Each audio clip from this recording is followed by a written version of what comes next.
है। ये देखिए हमने सेमिनिस कंपनी का मेगा करके कॉलीफ्लावर का बीज लिया, फंगस इसको अटैक ना करे। और हम ये देखिए, और फिर जब हम इसको डाल जो रिजल्ट्स थे हमारे तीसरे दिन शाम के, अच्छी जर्मिनेशन हुई है बीजों की। 10वें दिन की हमारी नर्सरी की अपडेट खेतों में लगाने के लिए देखिए ये पूर्णतः तैयार है। आप देख नमस्कार किसान एवं बागवान भाइयों, कैसे हैं आप सब। उम्मीद करता हूँ कि सब बढ़िया और स्वस्थ होंगे। तो आज हम अपने घर पर ही हैं और हम कॉलीफ्लावर जो कि फूल गोभी होती है उसकी नर्सरी कैसे तैयार करते हैं वो मैं आपको आज बताने जा रहा हूँ। तो किसान एवं बागवान भाई, सबसे पहले हम लैंड प्रिपरेशन कर रहे हैं कि ज़मीन को हम समतल बनाएंगे, एक बेड जैसा जिसके ऊपर हम बिछाई कर दें। और फिर जाकर हम देखिए जो काउडंग होता है, ये बहुत सड़ी हुई कंपोस्ट है, उसको उसी जो हमने लैंड प्रिपेयर करी उस पर ही इसको बिछा रहे। देखिए कुछ इस तरह से ये एक पूरी हल्की महीन लेयर के बराबर होनी चाहिए। और फिर जब ये पूरे इसमें बिछ जाती है देन जाकर हम क्या करते हैं कि इसमें इस जो काउडंग होता है इसको हम मिक्सअप करते हैं कुछ इस तरह से, देखिए मिट्टी के साथ ही, ताकि यह बिल्कुल ऊपर ही ना रहे।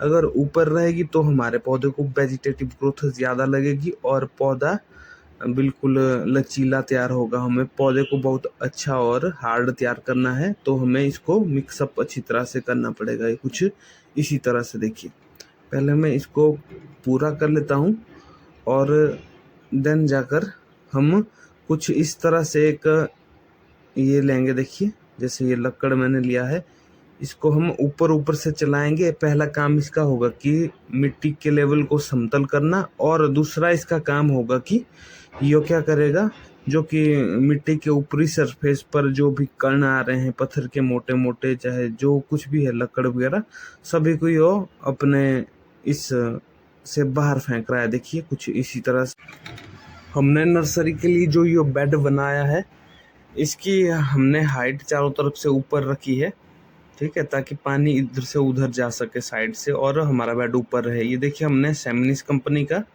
मेगा करके कॉलीफ्लावर का बीज लिया है, 2 पैकेट्स हैं। एक पैकेट्स को हम बाद में लगाएंगे, पहले इन 2 को लगा लेते हैं।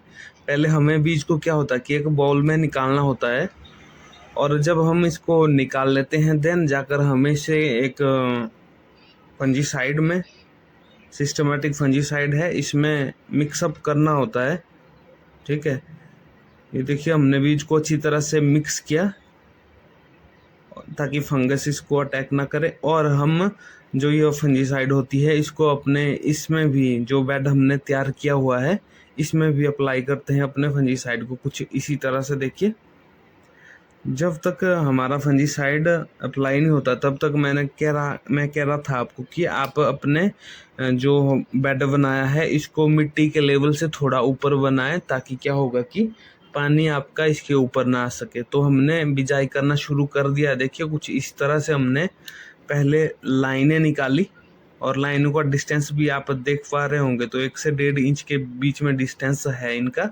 और हम नालियों को ज़्यादा गहराई में नहीं ले जा रहे हैं, क्योंकि अगर ज़्यादा गहराई में नाली जाती है तो हमारा बीज जो उसका लगने का रेट, जो सक्सेस रेट है वो थोड़ा कम रहता है।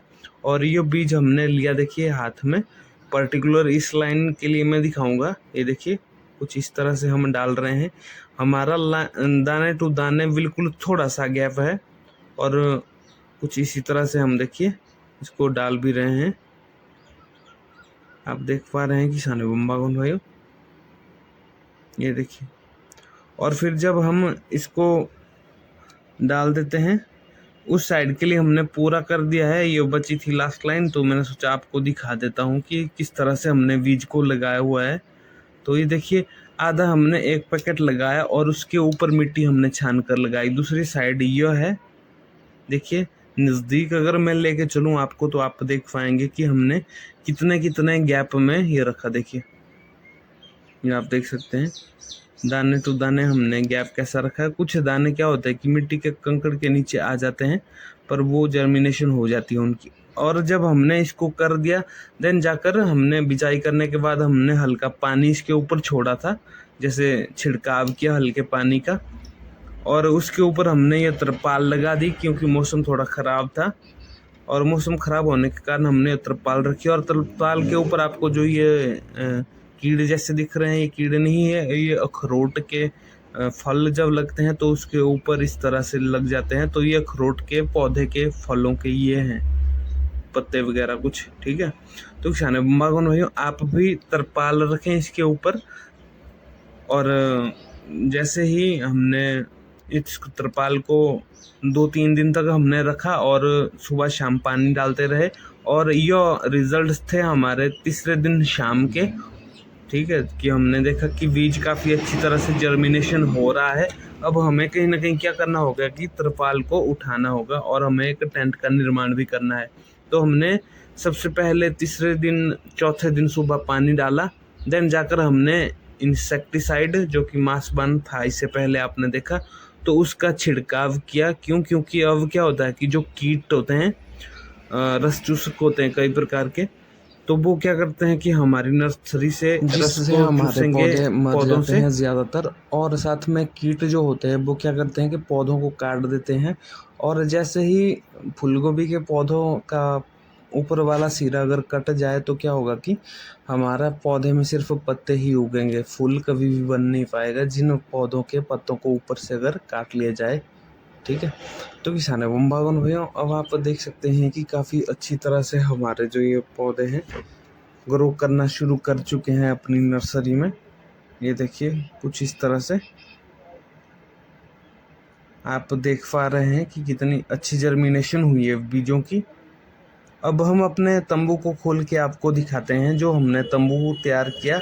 क्योंकि ऊपर से ज़्यादा बारिश पड़ रही है, कई बार होता है ज़्यादा धूप पड़ रही है, तो कहीं ना कहीं इस तंबू से क्या होता है कि धूप भी बराबर मात्रा में मिलती है और बारिश भी कहीं ना कहीं बराबर मात्रा में मिलती है। यह है 5वें और 6ठे दिन के बीच का नज़ारा, ठीक है, जो आपको दिख रहा था। अब मैंने बंद कर दिया है फिर से, यह थोड़ा सा दिखाऊं मैं आपको फिर से।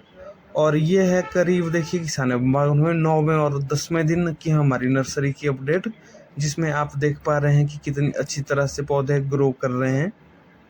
तो हमने काफ़ी अच्छी तरह से अपने पौधों को ग्रो करा है इस वीडियो में किसान एवं बागवान भाइयों, जैसा मैंने आपको दिखाया। तो आप भी इन फ्यूचर इसी तरह से आप अपने पौधों को ग्रो करते रहें। अब हमने जब पौधों को ग्रो कर लिया है, देन जाकर अब हम अपने पौधों को अपने खेतों में लगाने के लिए देखिए ये पूर्णतः तैयार है, आप देख पा रहे हैं। थोड़ा सा मैं नीचे भी अगर आपको दिखाऊं, देखिए ये आप देख सकते हैं, देखिए कुछ इस तरह से अपने कॉलीफ्लावर के प्लांट्स किसान एवं बागवान में बहुत सारी और बहुत बड़ी नर्सरी तैयार हो गई है, और ये अपने यूज़ के लिए है सिर्फ, ठीक है। तो किसान बागवान भाइयों, उम्मीद करता हूँ कि आपको आज की वीडियो अच्छी लगी हो। यह है हमने परसिमन के छोटे छोटे जो प्लांट्स लगाए हुए हैं बीज से ही जर्मिनेशन करके।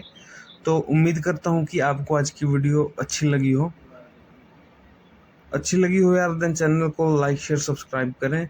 मिलते हैं फिर से एक और अच्छी जानकारी के साथ, एक और नई वीडियो के साथ भी।